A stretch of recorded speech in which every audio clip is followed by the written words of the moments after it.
रायगड जिल्ह्यातील काम आणि तालुक्यातील चालू घडामोडी बबन शेलार टॉक। मुंबई गोवा महामार्गावर कशेडी बोगद्यांच्या अलीकडे भोगाव गावच्या हद्दीत दर दिवशी वाहतूक पोलिसांकडून दुचाकी, चारचाकी आणि ट्रक आणि अवघड वाहने थांबवण्यात येऊन त्यांची तपासणी करण्यात येते।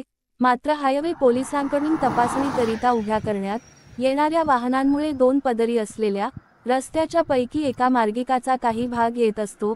या तपासणीमध्ये 15-20 मिनिटे जात असल्यामुळे या ठिकाणी मागील वाहनांना पुढे जाण्याकरिता रस्ता अरुंद होत असल्याने वाहन चालक आणि स्थानिक वाहन चालकांकडून मोठी नाराजी व्यक्त करण्यात येत आहे।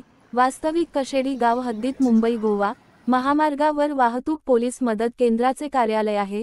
तेथे पोलीस तपासणी न करता दूर अंतरावरील भोगाव बुद्रक गाव हद्दीत मुंबई गोवा महामार्गावर साईड पट्टी नसलेल्या जागेवर वाहने तपासणीसाठी उभी करण्यात येत आहेत।